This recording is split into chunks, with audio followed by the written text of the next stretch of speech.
श्री शिवाय नमस्तुभ्यं। बुधवार की प्रदोष पड़ती है तो शिव रजत भवन में निवास करते हैं। बुधवार की प्रदोष कामना की पूर्ति करते हैं। सब जगह भटक लिए। शिव महापुराण के अंदर लिखा है, श्री शिवाय नमस्तुभ्यम बोलने वाले के मुख का दर्शन कर लो तो 1000 अश्वमेध यज्ञ का फल मिल जाता है। तो श्री शिवाय नमस्तुभ्यम बोलकर जब ये इतने जाते होंगे, इनके चरण की जब धूल उड़ती होगी तो हमारे परिवार का और हमारा कल्याण और गांव का कल्याण तो वैसे ही हो जाए। श्राद्ध पक्ष में मासिक शिवरात्रि आती है। तो लोग केवल एक शिवरात्रि को जानते थे भाई, बोलो सही है कि गलत? केवल एक शिवरात्रि माघ महीने की जानते थे कि महाशिवरात्रि होती है।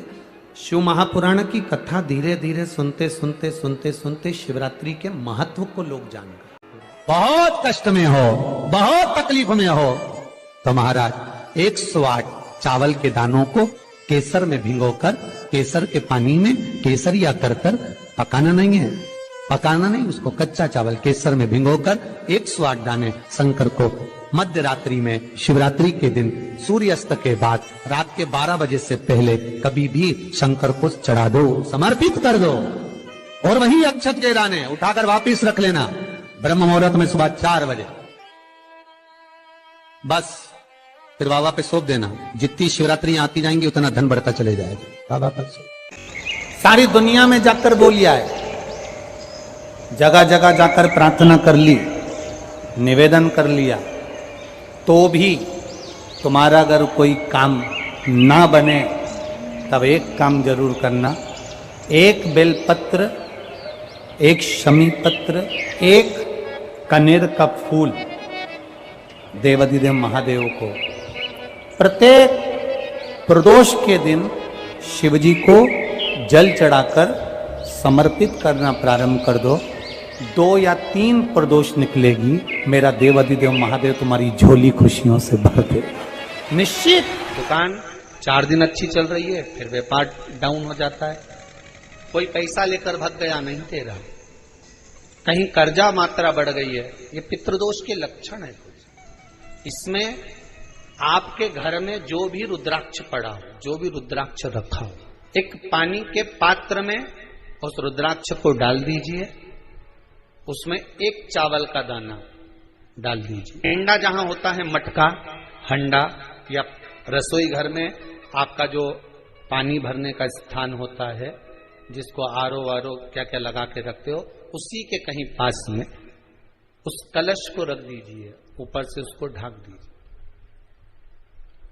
शाम के समय, सुबह रखा 10 बजे से 12 बजे के बीच में, शाम के समय प्रदोष काल में भगवान शंकर का नाम स्मरण कर कर ओम नमः शिवाय बोलकर, श्री शिवाय नमस्तुभ्यम बोलकर, या महामृत्युंजय मंत्र का स्मरण कर कर, या गायत्री मंत्र का स्मरण कर कर, जो मंत्र आपकी बुद्धि में विवेक में समाहित हो उस मंत्र का नाम लेकर राम कृष्ण हरि जो बोल सकते हो, एक घी का दिया अवश्य प्रज्वलित करें।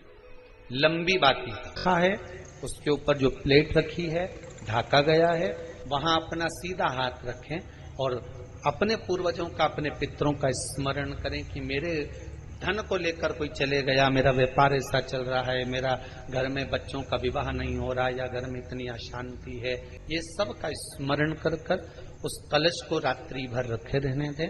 सुबह स्नान आदि करने के बाद फिर एक घी का दिया दक्षिण की ओर लगाकर सुबह 10 बजे से 12 बजे के बीच में उस जल को शिव जी को समर्पित कर कर आ जाएं और वो रुद्राक्ष लेकर वापिस आ जाए। महाराज वापिस आ जाए, उस रुद्राक्ष को अपने घर में रख दीजिए। वर्ष भर वो रुद्राक्ष आपको कभी बीमारी से नहीं घिरने देगा, कभी किसी जगह खड्डे में नहीं जाने देगा, वो उन्नति की ओर ही बढ़ाएगा। भले कोई भी रुद्राक्ष हो, 1 मुखी से लेकर 14 मुखी, 20 मुखी, 18 मुखी, जो रुद्राक्ष आपके पास में, आप तो उसका स्मरण करिए।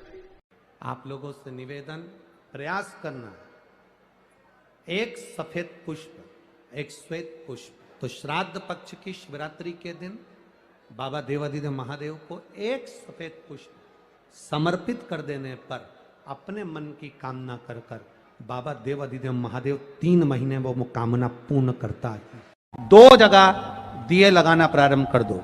पहला बेलपत्री के वृक्ष के नीचे पहला दिया प्रदोष काल में, प्रदोष के दिन बेलपत्री के वृक्ष के नीचे, और दूसरा दिया अपने दरवाजे की चौखट के बाहर, मतलब अपन बाहर खड़े होंगे, अंदर की ओर दिया नहीं, बाहर की ओर। श्राद्ध पक्ष में जो ये गो पितर शिव महापुराण की कथा को सुन लेते हैं, उनको गौदान का फल प्राप्त हो जाता है।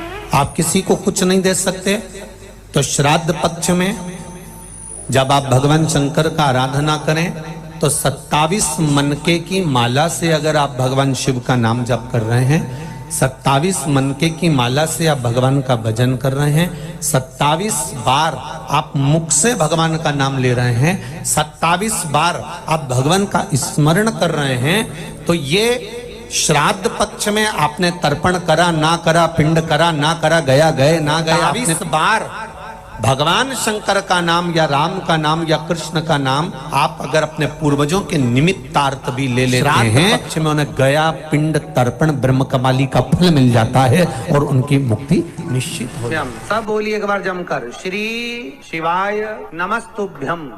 प्रैक्टिकल जरूर करना, कहीं सियोर वाला महाराज झूठ तो नहीं बोल रहा। शास्त्रों की बातें हमारे जीवन में हमें सुख प्रदान करे, इसलिए इस भाव का आनंद करते हुए आज की कथा को विराम देते हैं। वीडियो पसंद आई हो तो शेयर करें, लाइक करें, सब्सक्राइब करें। श्री शिवाय नमस्तुभ्यम, हर हर महादेव कमेंट बॉक्स में जरूर लिखें। महादेव आपकी सभी मनोकामनाएं पूर्ण करें। मिलते हैं अगली वीडियो में। श्री राधे, हर हर महादेव।